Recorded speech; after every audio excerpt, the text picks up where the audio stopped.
എല്ലാ പ്രിയ വിദ്യാർത്ഥികൾക്കും പുതിയ വീഡിയോയിലേക്ക് സ്വാഗതം. +2 പബ്ലിക് എക്സാം റിസൾട്ട് വന്നപ്പോൾ ഇപ്പോൾ പല വിദ്യാർത്ഥികളും വിചാരിച്ച മാർക്ക് കിട്ടാതെ പോവുക, അല്ലെങ്കിൽ ഒരു വിഷയത്തിന് ഇപ്പോൾ വിചാരിച്ച മാർക്ക് കിട്ടാതെ പോവുകയും അതുപോലെ തന്നെ ഒന്നോ രണ്ടോ മാർക്കിനൊക്കെ ഫെയിലായിപ്പോയ ഒരുപാട് വിദ്യാർത്ഥികൾ നമ്മുടെ റീവാലുവേഷനുമായി ബന്ധപ്പെട്ട സംശയങ്ങൾ ചോദിച്ചിരുന്നു. അപ്പോൾ റീവാലുവേഷൻ അപേക്ഷിക്കുന്ന എല്ലാവർക്കും മാർക്ക് കൂടുമോ, എമൗണ്ട് റീഫണ്ട് കിട്ടുന്നത് ആർക്കൊക്കെയാണ് എന്നുള്ള വിവരങ്ങളെല്ലാം നമ്മൾ ചോദിച്ചിരുന്നു.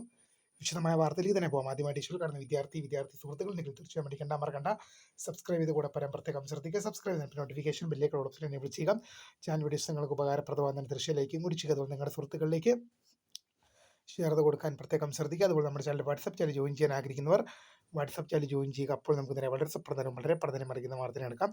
+2 പബ്ലിക് എക്സാം റിസൾട്ട് വന്നപ്പോൾ ഒരുപാട് വിദ്യാർത്ഥികൾക്ക് വിചാരിച്ച മാർക്ക് കിട്ടാതെ പോവുക, അതുപോലെ തന്നെ ഒന്നോ രണ്ടോ മാർക്കിനൊക്കെ ഫെയിലായി പോയ വിദ്യാർത്ഥികളൊക്കെ ഉണ്ട്. അപ്പോൾ ഒരുപാട് വിദ്യാർത്ഥികൾ നമ്മളോട് പറഞ്ഞിരുന്നു റീവാലുവേഷൻ, ഇപ്പോൾ ഒരു വിഷയം നമുക്ക് റീവാലുവേഷൻ ചെയ്യണമെങ്കിൽ 500 രൂപയാണ് റീവാലുവേഷൻ ഫീ നമ്മൾ പൊതുവിദ്യാഭ്യാസ വകുപ്പിലേക്ക് സർക്കാരിലേക്ക് അടയ്ക്കേണ്ടത്. അപ്പോൾ ഇപ്പോൾ ഈ റീവാലുവേഷൻ അപേക്ഷിക്കുന്ന എല്ലാവർക്കും മാർക്ക് കൂടുമോ, അതുപോലെ തന്നെ എമൗണ്ട് ആർക്കൊക്കെയാണ് റീഫണ്ട് കിട്ടുക എന്ന് പല വിദ്യാർത്ഥികളും നമ്മൾ ചോദിച്ചിരുന്നു. നമുക്ക് നോക്കാം. ആദ്യത്തെ ചോദ്യം, +2 റീവാലുവേഷൻ അപേക്ഷിക്കുന്ന എല്ലാവർക്കും മാർക്ക് കൂടുമോ? മാർക്ക് കൂടണമെന്നുള്ള കാര്യത്തിൽ ഒരു നിർബന്ധവുമില്ല. അത്രമാത്രം നമുക്കിതിൽ ആദ്യമേ പറയാനുള്ളത്. ഏറ്റവും ചുരുക്കി പറഞ്ഞാൽ മാർക്ക് കൂടുന്നുള്ള കാര്യത്തിന് ഒരു നിർബന്ധവുമില്ല. ഞാൻ എപ്പോഴും റീവാലുവേഷനുമായി ബന്ധപ്പെട്ട മുൻ വർഷങ്ങളിലൊക്കെ പറയുന്നൊരു കാര്യം തന്നെയാണ് ഇപ്പോഴും ആവർത്തിക്കുന്നത്. എന്താണ്, നിങ്ങൾക്ക് മാർക്ക് കൂടുമെന്ന് നിങ്ങൾക്കൊരു ഗ്യാരണ്ടി ഉണ്ടെങ്കിൽ മാത്രമാണ് കൂടുതൽ കാര്യം. അല്ലാതെ ഞാനിപ്പോൾ 500 രൂപ മുടക്കി റീവാലുവേഷൻ ചെയ്തു എന്ന് വെച്ച് മാർക്ക് കൂടും എന്നുള്ള കാര്യത്തിന് ഒരു നിർബന്ധവുമില്ല. നിങ്ങൾ 500 രൂപ അടച്ചതല്ലേ എന്ന് വെച്ചാൽ നിങ്ങൾക്ക് ഒരു 5 മാർക്ക് ഇട്ട് തന്നേക്കാമെന്ന് കരുതി ഒരു മാർക്ക് പോലും നിങ്ങൾക്ക് കിട്ടുന്നില്ല. നിങ്ങൾക്ക് മാർക്ക് കൂടുമെന്ന് ശുഭപ്രതീക്ഷ ഉണ്ടെങ്കിൽ മാത്രമേ റീവാലുവേഷൻ അപ്ലൈ ചെയ്യുന്നതുകൊണ്ട് കാര്യമുള്ളൂ, നിങ്ങൾക്ക് മാർക്ക് കിട്ടുള്ളൂ. അല്ലാതെ ഞാനിപ്പോൾ 500 രൂപ അടച്ചു എന്ന് വെച്ച് എനിക്കിപ്പം 5 മാർക്കല്ല 10 മാർക്ക് കൂടുതൽ കിട്ടും എന്നുള്ളതിന് ഒരു നിർബന്ധമില്ല. അല്ലെങ്കിൽ ഒരു മാർക്ക് പോലും കൂടുന്നുള്ള കാര്യത്തിന് ഒരു നിർബന്ധമില്ല. നിങ്ങൾക്ക് ഇപ്പം നിങ്ങൾ ഉദാഹരണം പറയുകയാണെങ്കിൽ, ഇപ്പോൾ ഒരു വിദ്യാർത്ഥി നല്ല പഠിക്കുന്ന ഒരു വിദ്യാർത്ഥിയാണ്. ആ വിദ്യാർത്ഥിക്ക് 80 മാർക്കിൻ്റെ എക്സാമിൽ 60 മാർക്കാണ് ലഭിച്ചത്. അപ്പോൾ ആ വിദ്യാർത്ഥിക്ക് തോന്നുകയാണ്, ഞാൻ 60 മാർക്കിൻ്റെ അല്ല ഒരു 70-75 മാർക്കിൻ്റെ എഴുതിയിട്ടുണ്ടായിരുന്നല്ലോ, എന്തുകൊണ്ടാണ് എനിക്ക് കിട്ടാതെ പോയത്? അങ്ങനെയുള്ള വിദ്യാർത്ഥികൾക്ക് 100% റീവാലുവേഷൻ ഓപ്ഷനാണ്. കാരണം അത്ര പ്രെഡിക്റ്റബിൾ ഉള്ള വിദ്യാർത്ഥികൾ മാത്രമാണ് റീവാലുവേഷൻ അപ്ലൈ ചെയ്യേണ്ടത്. പിന്നെ ഒന്നോ രണ്ടോ മാർക്കിനൊക്കെ ഫെയിലായിപ്പോയ വിദ്യാർത്ഥികൾക്കൊക്കെ റീവാലുവേഷൻ ഒരു ബെറ്റർ ഓപ്ഷനാണ്. ഇത് 1 മാർക്ക് അല്ലെങ്കിൽ 2 മാർക്കിനൊക്കെ തോറ്റുപോയ വിദ്യാർത്ഥികളെ സംബന്ധിച്ച് റീവാലുവേഷൻ ഒരു ബെറ്റർ ഓപ്ഷനാണ്.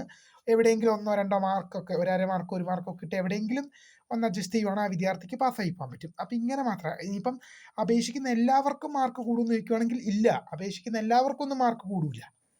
നിങ്ങൾക്ക് അപേക്ഷിക്കുന്ന എല്ലാവർക്കും മാർക്ക് കൂടില്ല. കൂടുമെന്ന് അത്രയ്ക്ക് ഷുവറുള്ളവർ മാത്രമേ റീവാലുവേഷൻ കൊടുത്തിട്ട് കാര്യമുള്ളൂ. അല്ലെങ്കിൽ നിങ്ങൾ അടയ്ക്കുന്ന 500 രൂപ വെള്ളത്തിലാവും. എമൗണ്ട് റീഫണ്ട് കിട്ടുന്ന ആർക്കൊക്കെയാണ്? എമൗണ്ട് റീഫണ്ട് കിട്ടും. ഇപ്പോൾ 80 മാർക്കിൻ്റെ എക്സാമിൽ 8 മാർക്ക് നിങ്ങൾക്ക് അധികം കൂടണം.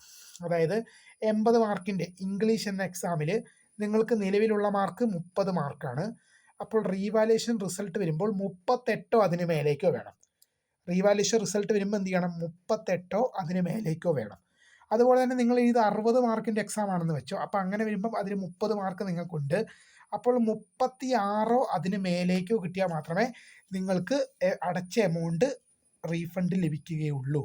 അതായത് 80 മാർക്കിൻ്റെ എക്സാമിൽ 8 മാർക്കും 60 മാർക്കിൻ്റെ എക്സാമിൽ 6 മാർക്കും നിങ്ങൾക്ക് കൂടണം. നിലവിലുള്ളതിനെ കഴിഞ്ഞും 6 അതിലധികമോ അല്ലെങ്കിൽ നിലവിലുള്ളതിനെ കഴിഞ്ഞും 8 അതിലധികമോ കൂടിയാൽ മാത്രമാണ് നിങ്ങൾ അടച്ച എമൗണ്ട് നിങ്ങൾക്ക് റീഫണ്ട് കിട്ടുന്നത്. അല്ലാത്ത പക്ഷം ഇപ്പോൾ നിങ്ങൾക്ക് 1 മാർക്കോ 2 മാർക്കോ കൂടിക്കഴിഞ്ഞാൽ നിങ്ങളുടെ ഗ്രേഡിൽ ചേഞ്ച് ഉണ്ടാവും, പക്ഷേ അടച്ച എമൗണ്ട് റീഫണ്ട് കിട്ടില്ല. 80 മാർക്കിൻ്റെ എക്സാമിൽ 8 മാർക്കും 60 മാർക്കിൻ്റെ എക്സാമിൽ 6 മാർക്കും കൂടുന്ന പക്ഷം മാത്രമാണ് ഈ അടയ്ക്കുന്ന എമൗണ്ട് നിങ്ങൾക്ക് റീഫണ്ട് കിട്ടുകയുള്ളൂ. തീർച്ചയായും ഇഷ്ടപ്പെട്ട ലൈക്ക് ചെയ്യുക, ഷെയർ ചെയ്യുക, സബ്സ്ക്രൈബ് ചെയ്യുക. My name is Karuna, founder of scribe for the guide. Thanks for watching. By.